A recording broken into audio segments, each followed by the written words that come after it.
Shalom, all praises to Yahweh, Ba'Shem Yahushai, Ba'Shem Harakakadash, double honors to the apostles and elders, great males that rule well, and Shalom to the prophets doing the work of sincerity and truth. Um, got this article on the New Scientist talking about, eating snakes, and you kind of have had this topic come up time and again. You had it from when it was saying like, everyone should become vegan to save the planet.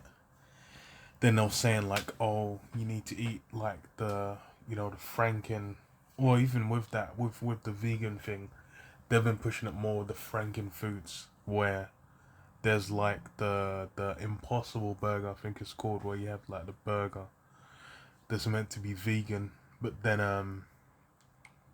it's meant to ooze blood. It's meant to have like the texture of meat, and then you have like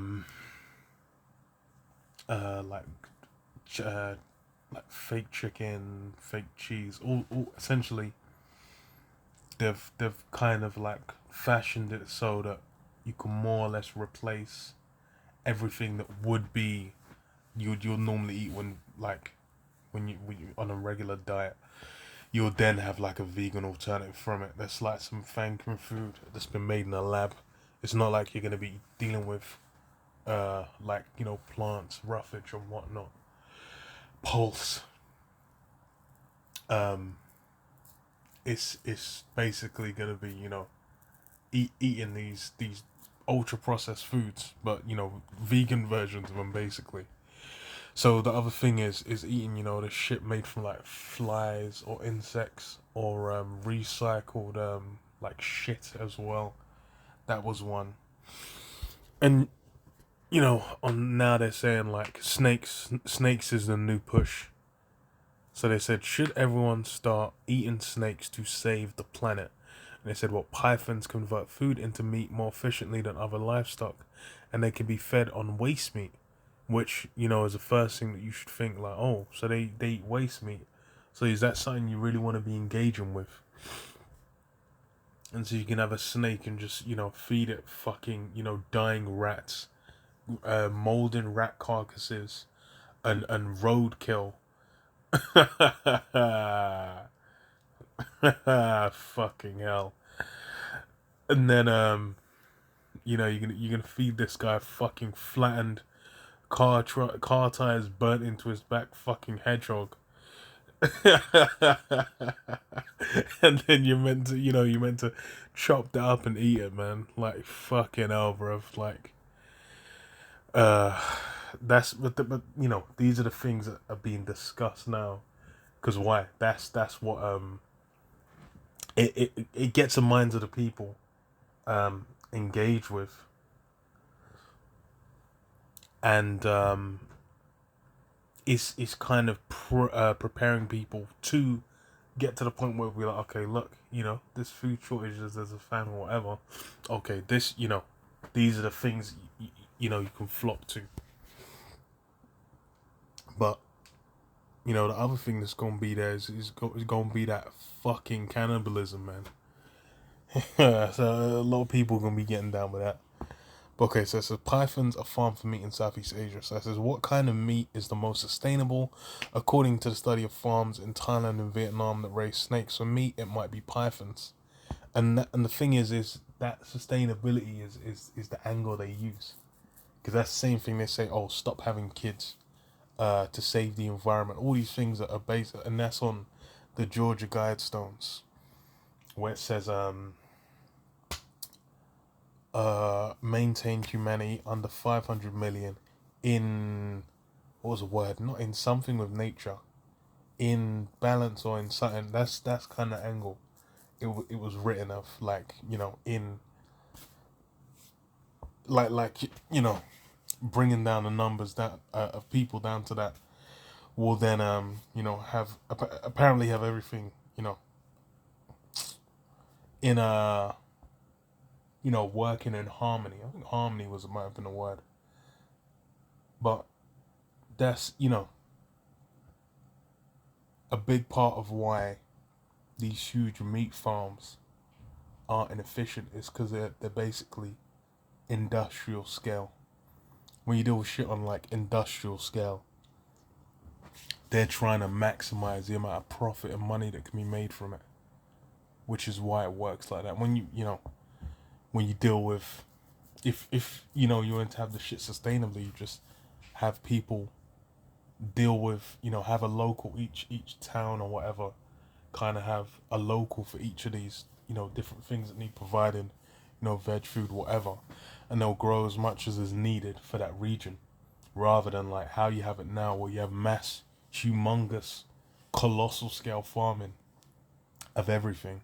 Because why? The bigger the operation is, the less the overhead is, so they save more money overall. So they want to blow up the scale of it, so they can then just make bigger and bigger, bigger and bigger kind of lines to make more money off it, rather than just having things on a small localized scale. So you're not creating supreme amounts of waste. Because even now it's like all supermarkets, everything, they talk about like the absurd amounts of waste that they have. Cause why? Because this is because at the end of the line, everything's all about cash money. So this is what when it comes to efficiency of converting food into meat, snakes come out top, says Daniel Nouch, a consulting firm Epic Biodiversity. No other livestock species studied to date possesses the same credentials or rate of production as pythons. And the first thing you ain't meant to be eating no fucking snakes in the first place. So you just throw that shit in the bin. But this is Esau's realm. He's got the rule. And that's why, people are out here thinking about, maybe we should, chop up some fucking snakes and start, make that into a staple meal. And then there is what it says, lab-grown meat could be 25 times worse for the climate than beef. And you see these super cultivated meat is made from ground muscle tissue from stem cells. So all this shit, lab-grown meat. And I looked into this shit, and it's like these men will have huge, like metal containers where they'll just be cultivating this meat like it's fucking mold or some shit, man. It's grim. It's absolutely fucking disgusting. And then with that, it's supremely inefficient. All these different methods they have. When you deal with if you're just gonna you're just gonna grow, like I say, grow animals. If you're just gonna have a farm, a farm and deal with animals, then it's what do you call it? Like it's so much simpler and more straightforward. But Esau is basically trying to have it so that the righteous way that things have been established. What you even meant to be eating, how you meant to deal with it. Those things is trying to circumvent. It's trying to be like, okay, well I can make a steak where there's no beef. I'm like, bro, what you doing, mate? Okay, congrats, but what are you even gaining from that? But that's that's the confusion. So it says Natush's team measured the growth of nearly 5,000 reticulated and Burmese pythons over a year, along what they were fed, plus the weight of their dressed carcasses, that is minus the skin, internal organs, head and tail. This was then compared with existing data on other animals. According to the study, the dry mass of the food the pythons were fed was 1.2 times that of the dressed carcass, compared with 1.5 for salmon, 2.1 for crickets, 2.8 for poultry, 6 for pigs, and 10 for beef. So yeah.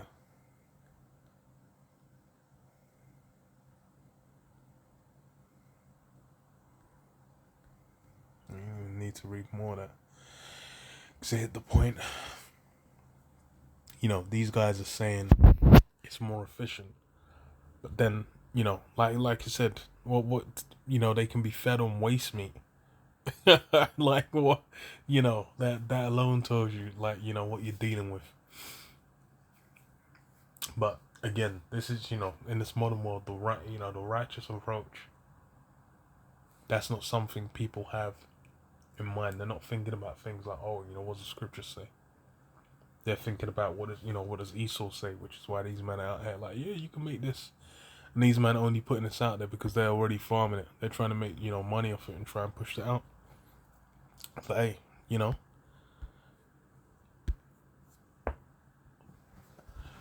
now is a time of confusion.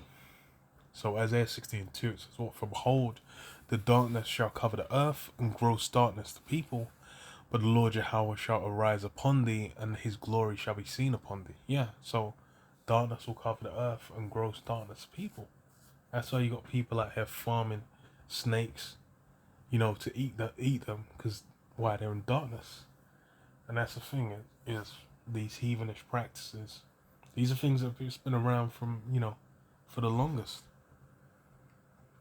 But now is the time where those things have been glorified and pushed to a greater extent, and really, its righteousness is scarcely found, man.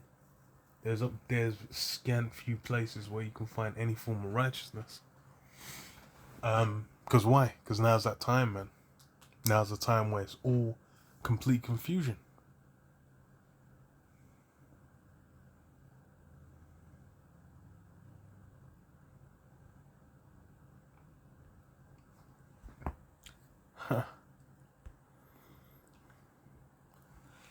So go to this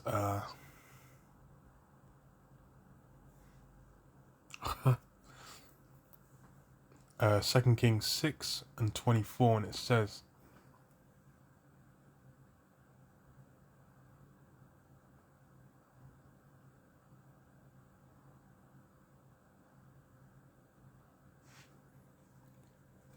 "And it came to pass after this, that Ben-Hadad, king of Syria, gathered all his hosts, and went up and besieged Samaria. And there was a great famine in Samaria, and behold, they besieged it, unto an ass's head was sold for 80 pieces of silver, and the fourth part of a cab of dove's dung was for 5 pieces of silver." So bird shit, the dove's doo doo was selling for silver out here. That's the extent to which these guys were completely decimated. And that's the thing is that's famine. And this, I just like this particular instance of it. But for famine, that's something that's happened myriad times within all these different rulerships, man. And it's something that's coming to hand. And then in the midst of that, that's why they have all these alternative ideas of what people eat this or these Franken foods or whatever. But it's all it's gonna skip beyond all that, because when it gets real on, the thing is that might be what people that take that micro C hip, that take that Karagma. These guys might get snatched up in a, well, I say get snatched up. Well, they're gonna go there and think oh, we'll get fed, we'll get this, we'll get whatever. These will be the things you're dealing with, man. That Soylent Green ass shit, man. That completely dodgy, funky ass shit. Where they're thinking like, oh, they're gonna be getting steak and fries, and they're getting some fucking snake whatever, and some lab grown shit or whatever. That's the thing is when you're dealing with Esau, it's any deal you make, any kind of you trying to get so-called aid from him, it's cursed, man. It's backhanded. And then it's gonna go back to the real, because I'll read on, because it says, "Well, as the king of Israel was passing by upon the wall, there cried a woman unto him, saying, Help my lord, O king. And he said, If the Lord Yahweh do not help thee, whence shall I help thee? Out of the barn floor, out of the winepress." Let me see what that is in the NLT. So as he answered, Lord help you, I'm neither food from the fleshful nor wine from the okay. Yeah, that makes sense. So, and the king said unto her, What aileth thee? And she answered, This woman said unto me, Give thy son, that we may eat him today, and we will eat my son tomorrow. So we were, you know, this, I can't lie, this fucking kills me, because it's so fucking out there to just be like, yo, you're gonna have two women. She's probably there trying to give him suck, and then she she ain't gonna. There's gonna be fucking powder coming out, like the Utes ain't making it, man. And then some other woman come to her like, yo, probably whispering, just be like whatever next door, and just be like, okay, yo, boil, eat my son to eat your son today, yo, you yum up my son tomorrow, man. And then she was like, sin. Fucking hell. So we boiled my son and did eat him. And I said unto her on the next day, Give thy son, that we may eat him. And she hath hid her son. Oh, fucking hell. But that's as raw as it gets, man. Like she got schemed on. This is how fucked the situation was, man. She was like, yo, I need a meal.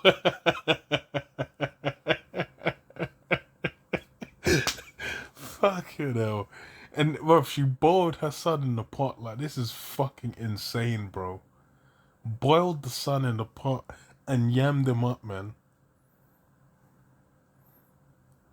Like, this is insanity that's going down. But that's the thing is when such a dire situation hit, bro, now is the time where everywhere there's a fucking in London especially, everywhere there's a CCTV camera, everywhere someone's got a phone, everywhere people are all out there thinking like, oh, there's so many layers of accountability to everything going down.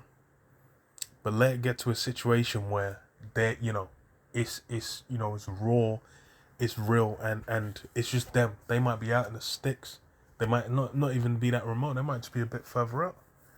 Like Leave the World Behind the movie.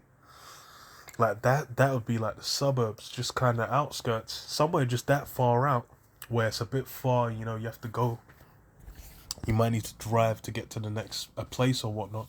Some might just come through and just decimate a family and be like, yo, we're gonna eat the fuck out of these men. And they just have, a motherfucker's leg in the freezer and whatnot. And then just be taken out and everyone yamming up and be like, yo, the meat's sweet. Yeah. Because why? That's how fucking raw it gets. And this is the thing, is this, cannibalism, that's something that's not even an alien concept. When it's that dire fucking situation, someone might be fucking bombed to hell, someone, might have been blown the fuck up,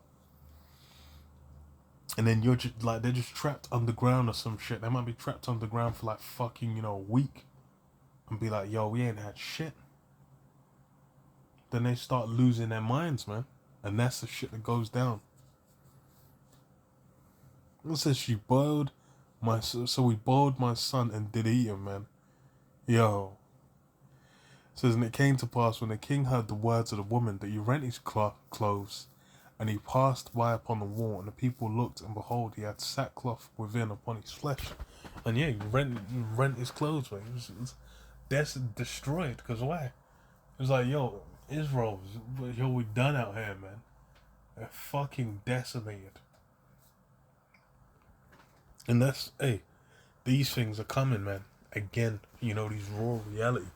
People have forgotten. Because you can go Tesco, you can go on Uber Eats, you can slap on Deliveroo, and then get, have someone zooming through and just bending lanes to come and give you whatever meal. You're thinking like, man, I want a burger. And you can get pizza. You get some fucking chicken wings, man. You can get a motherfucker to bring you some ancient meal from some forgotten corner of the world. In the dead of night, man, at fucking 4 a.m. or some shit. To your front door, man. You might lean out the window and just fucking take it off the like it's levels of ease where it's completely disconnected from this rawness. And that's the thing, when that rawness descends, people are going to lose it.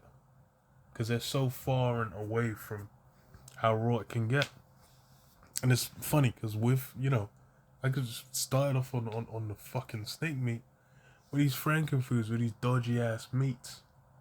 Like, people are, like, now might be like, oh, weird, it's insects or whatever. But let them, what do you call it? Get hungry for a few days, let alone like a week, a month. Like, it's like with water, you can go hungry for all kinds of time, depending on the situation as well. So then, people are gonna start losing their minds, man.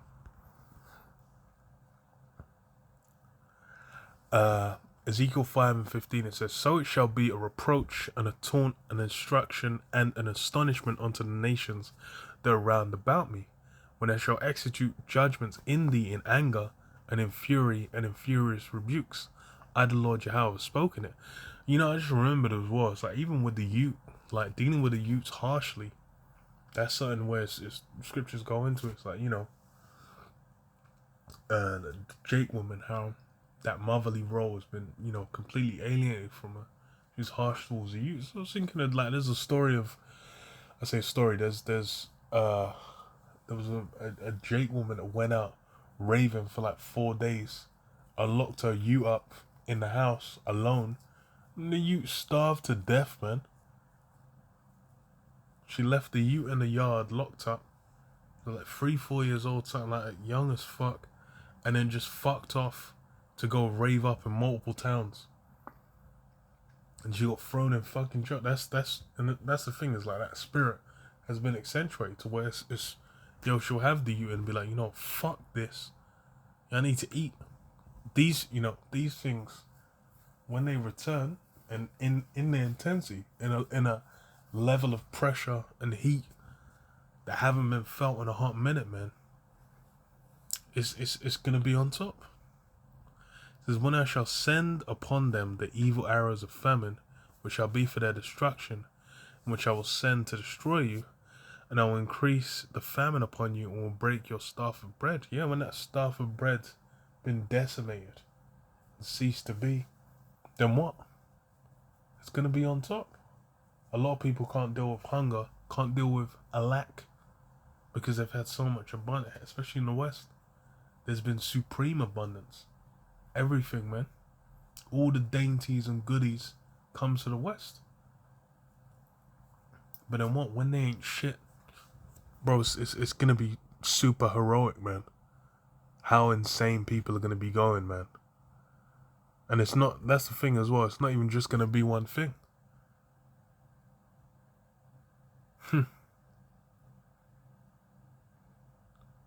It's gonna be countless, combined disasters, man. It's gonna be a myriad hells visiting at the same time. They have that poem of what Dante's Inferno, where they got all the different layers of hell, where it's like, you do a certain thing, you're meant to go. So, ain't no hell.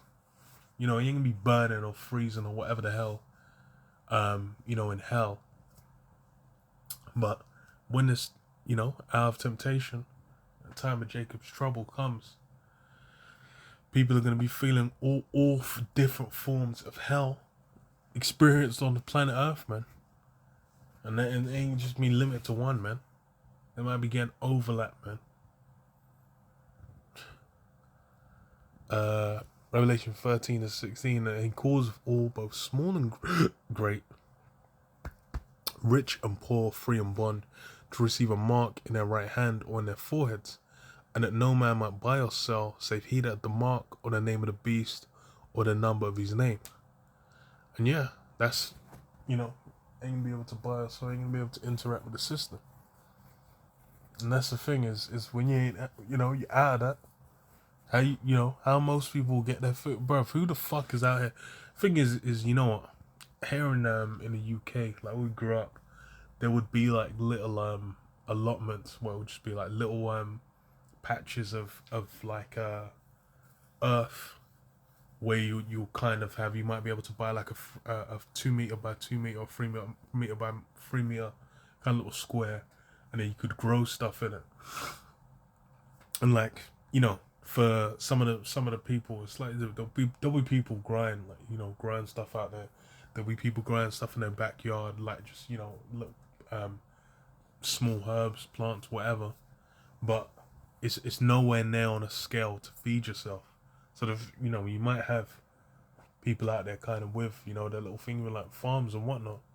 But then let it be like, okay, yeah, there's you know, there's been restrictions on food coming into the UK, and people had like, oh, the shit that's on like the, you know, the trucks going in now is the last shit. It's the same as with C19. People buying shit off the shelves. Let people be like, oh, this is it. People are gonna be going absolutely manic to get that last shit. Then afterwards, what? They're gonna start getting creative, man. You know, man's gonna be eating that. Them fucking rats that were looked at, you know, like a plague, are gonna turn into fucking chicken nuggets to these men, man.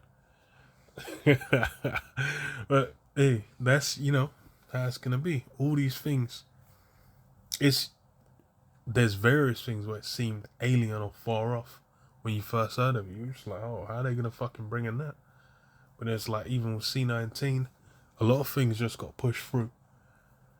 And now as well, the MOTB, that's being pushed heavily through what, Neuralink. And then what, you know, with these dodgy ass foods, and then how that can tie into it easily, you know, you can see these things come together.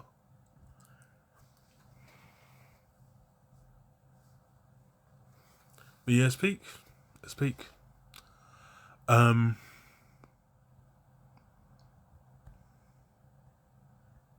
but yeah, you know, let's leave it there. Shalom, shalom, Yabashim Shab, Shalom, Shalom.